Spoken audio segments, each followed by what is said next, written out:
April, it said grab the 3 months coming up. It goes, oh, but it's 90 days. So skip April, May, June, because we're really buying for July, August, September.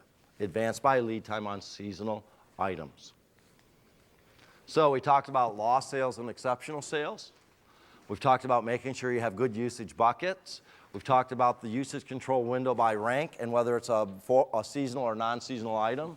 We've talked about trending and how our systems do good individual trending now. Advanced by lead time, and way back, ARPs, authorized replenishment paths, and again, using rolled up history versus WT or warehouse transfer history like we traditionally did. Anything on usage you want to talk about? Now again, we got 2 more days and it'll come back up and there'll be times, but again, anything pertinent at the moment. Hang on, it's coming over there. Go ahead, Gary. Would you redefine or define again what rolled up history is? Yeah, rolled up history is, again, that's that one where it says, warehouse transfers don't work very well because we always don't transfer it the same way to get usage for a mother. So what it says is, here I've got a central warehouse.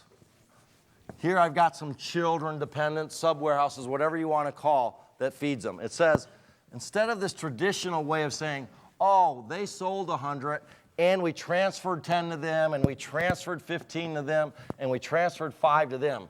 Transfers become his, because we may have come in a different way. So it doesn't do transfers. It says, cut these ties for a little bit and let each warehouse act on its own.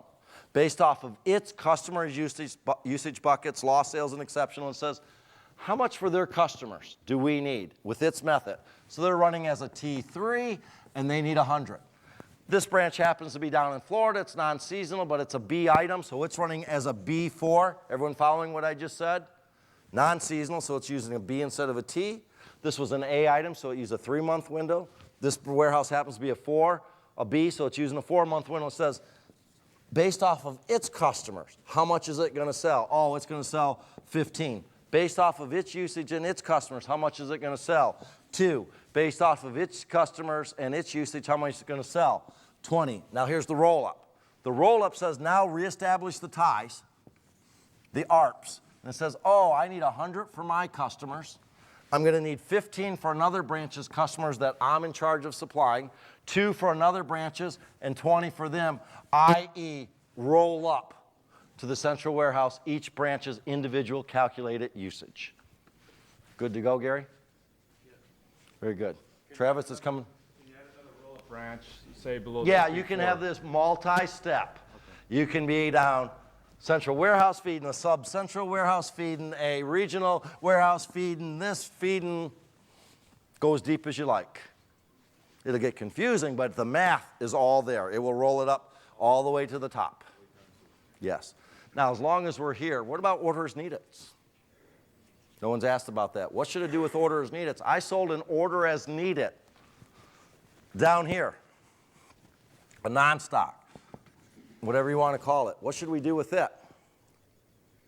The systems have a prompt, a flag. Do you want orders to roll up?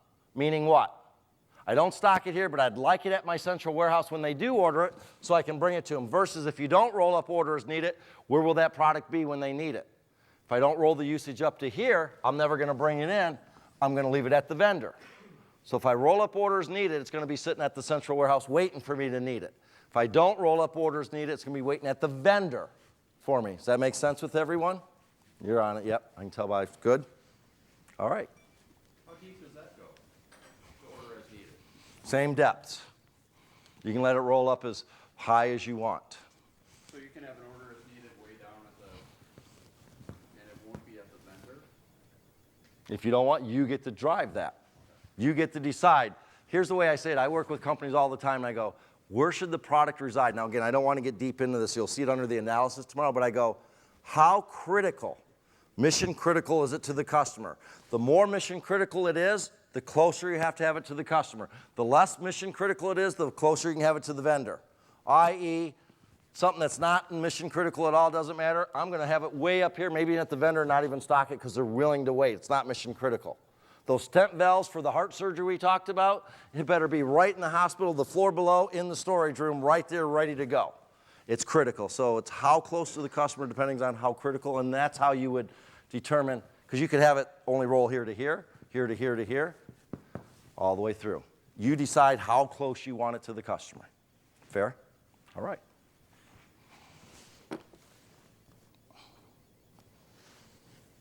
All right, I'm going to keep us moving or we will run a little short. We're doing okay, but I'm going to keep us rolling along here.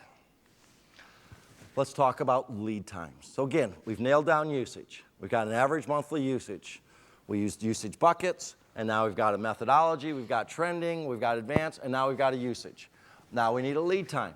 The first distinction we made on a lot of your, or on all of your systems is external versus internal lead times. They are different. What do I mean by that? There's a set of lead times when you get it from your vendors, and there's a set of lead times if you transfer it. And just making that distinction. You know, if we're doing an ARP-W, keep transfer lead times separate from vendor lead times because they don't want to mix and match. So that's the first thing. The second thing we put in there is you'll notice a lot of fences because numbers and math go astray. And we don't always catch it, so we've put in these fences to help keep data corralled in a sense. That's where the idea of fences comes from. So what's the min and max? So what you're going to see is on your system, you can say, I should never see a lead time less than 7 days for any of my vendors. Let's just say that's right. So you can tell your system, never allow a lead time less than 7. If it gets 1 because we next day aired it in, didn't flag it exceptional, it gets a lead time in 1, it's going to say, the human told me never less than 7 days. You guys with me? If I ever get a lead time greater than, hey, we don't import, and all of our lead times are 30 days or less. So I'm going to put a max out there of 30, and if I ever get something that's 60 days, i.e. they just forgot to receive it, then we got it on them through AP, and so they went and backdate or tried to receive it a month late, it's going to throw that out and says, no, it's an outlier. So you just have these fixes or these fences. How do you want to calculate your average lead time? And again, there's 2 parts to calculating lead times. We've got this history out here. So it says, hey, we received it in 7 days, 9 days, 8 days, 11 days, 6 days, 8 days, 3 days, whatever it is. These are all the different receipts against this product. How many receipts should we look at to get an average lead time?